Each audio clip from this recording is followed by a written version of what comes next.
ब्रह्मा जी का सिर कट गया था। काल भैरव को भगवान शंकर ने प्रकट कर दिया था और काल भैरव ने जाकर ब्रह्मा जी को अपने हाथ की उंगली का नख तोड़कर उनका शीश काट दिया था। काल भैरव, जब काल भैरव ने शीश काट दिया, शीश कट गया,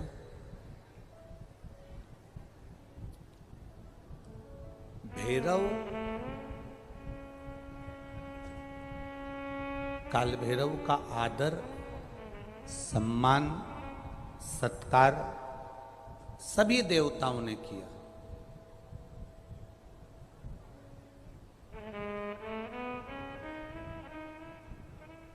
भैरव क्षेत्र का देवता होता है। भैरव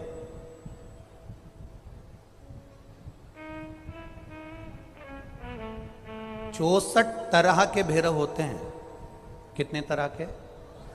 64। 64 तरह के भैरव होते हैं और 64 तरह के भैरव, जितने भैरव होते हैं उतनी भैरवी होती है। क्योंकि शिव के साथ शक्ति जरूरी है, भैरव के साथ भैरवी जरूरी है। क्योंकि भैरव शंकर भगवान का एक अंश रूप है, क्योंकि शिव ने उसको प्रकट करा। हाँ, दुनिया के लोग भले भैरव जी को बदनाम करने में लगे, ये तो शुरू से चला आ रहा है।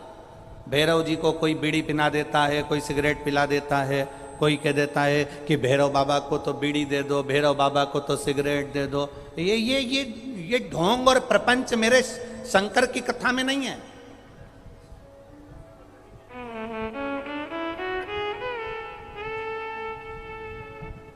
शिव का एक अंश है भैरव। काल भैरव जो प्रकट हुआ वो शंकर भगवान का एक अंश है।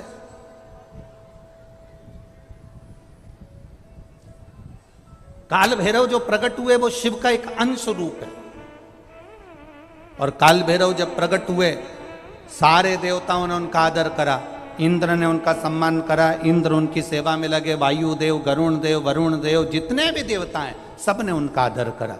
अब आदर करते करते करते करते माता लक्ष्मी जी ने भी काल भैरव को निमंत्रण दिया। जरा सुनिएगा, बहुत सुंदर कथा है पुष्कर राज की। इस कथा को अपनी जिंदगी में उतारना जरूर। काल भैरव का निमंत्रण माता लक्ष्मी जी ने दिया और माता लक्ष्मी जी ने काल भैरव को निमंत्रण दिया कि काल भैरव आप बैकुंठ में पधारो और बैकुंठ की भूमि को आप पधार कर आनंदित करिए। तो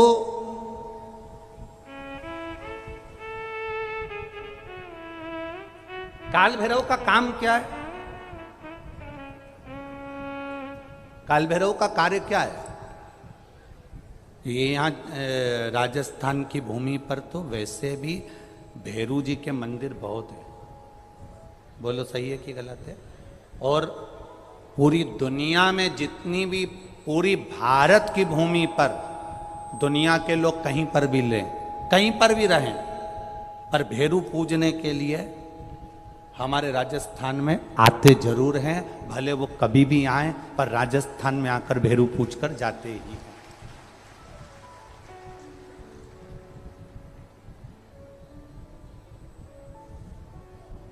भैरव का काम क्या है?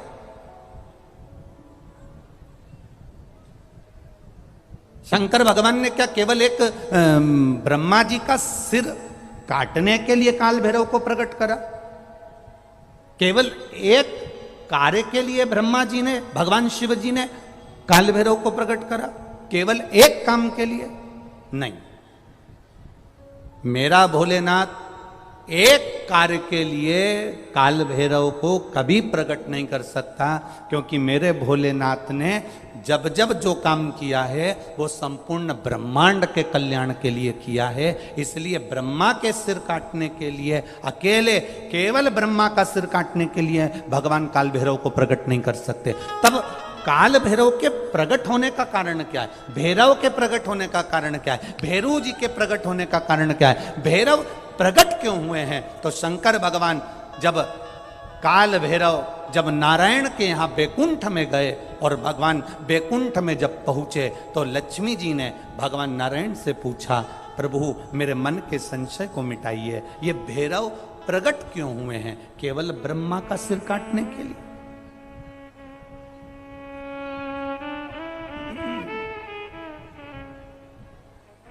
क्या ये ब्रह्मा जी का सिर काटने के लिए प्रकट हुए? आखिर भैरव प्रकट क्यों हुए? केवल एक ब्रह्मा का सिर काटने के लिए?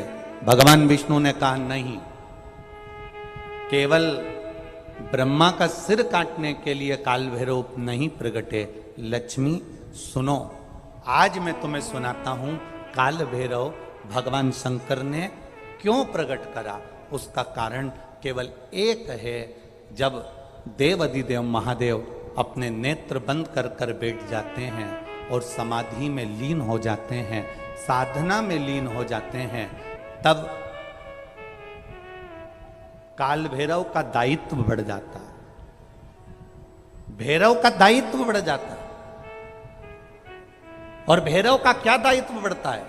तो सुनो लक्ष्मी, भैरव का दायित्व यह बढ़ जाता है कि जो शंकर के शिवालय में पहुंचता है, जो शंकर के शिवालय में पांव रखता है, जो शंकर के शिवालय में अंदर पहुंचकर शिवालय में अपना चरण रखते रखते रखते रखते देहली से जब अंदर जाता है और शिवालय में शंकर भगवान के शिवलिंग की आराधना करता है, जल चढ़ाता है, शमी पत्र चढ़ाता है, बेल पत्र चढ़ाता है, कमल पुष्प चढ़ाता है, भगवान की श्रृंगार कर कर चंदन अबीर गंध से जो पूजन करता है भगवान की, जब वो अंदर प्रवेश करता है तो भैरव का दायित्व ये हो जाता है कि उसके दुख को भैरव उसी समय पर भक्षण कर लेता है और उसको सुख देकर भेज देता है। ये भैरव का